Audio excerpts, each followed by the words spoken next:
स्वागत है आपका हमारे चैनल सपनों की कहानियां में। आज हम बात करने जा रहे हैं एक ऐसे सपने की जो आपके जीवन में समय, अवसर और जीवन की चुनौतियों से जुड़ा है। सपने में टूटी हुई घड़ी देखना। दोस्तों, घड़ी सपनों में अक्सर समय, नियोजन और अवसर का प्रतीक होती है। और जब आप सपने में टूटी हुई घड़ी देखते हैं तो यह संकेत है कि आपके जीवन में कुछ योजनाएं, अवसर या परिस्थितियां सही दिशा में नहीं चल रही हैं।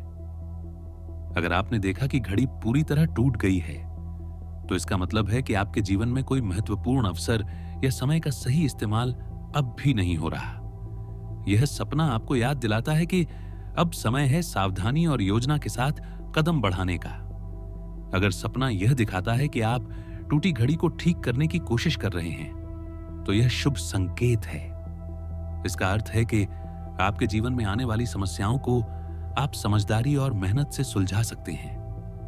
यह सपना यह भी बताता है कि आपके प्रयास फल देने वाले हैं। अगर सपना यह दिखाता है कि घड़ी असामान्य तरीके से चल रही है या समय गलत दिखा रही है तो यह चेतावनी है कि जीवन में कुछ गलत दिशा या अस्थिर परिस्थितियां हो सकती हैं।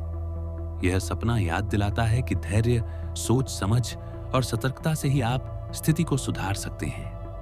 कभी-कभी ऐसा सपना तब आता है जब व्यक्ति अपने जीवन में महत्वपूर्ण निर्णय, चुनौती या बदलाव का सामना कर रहा होता है। टूटी हुई घड़ी देखना यह संदेश देता है कि अब समय है सावधानी, मानसिक तैयारी और सकारात्मक सोच के साथ आगे बढ़ने का। अगर सपना यह दिखाता है कि घड़ी फिर से ठीक हो गई तो यह संकेत है कि आपके जीवन में नई शुरुआत, समाधान और सफलता आने वाली है। वहीं अगर घड़ी हमेशा टूटी ही रही तो यह याद दिलाता है कि कुछ मामलों में धैर्य और प्रयास की जरूरत है। कुल मिलाकर सपने में टूटी हुई घड़ी देखना यह दर्शाता है कि आपके जीवन में समय, अवसर और योजनाओं को लेकर कुछ अस्थिरता हो सकती है। यह सपना आपको याद दिलाता है कि धैर्य, समझदारी और मेहनत से आप हर चुनौती का सामना कर सकते हैं। अगर आपने भी ऐसा सपना देखा है तो कमेंट में जरूर बताइए कि उस समय आपको कैसा महसूस हुआ। हमारे चैनल सपनों की कहानियां को सब्सक्राइब करें, क्योंकि हर सपना आपके जीवन का संदेश लेकर आता है और समझने पर आपको सही मार्गदर्शन देता है।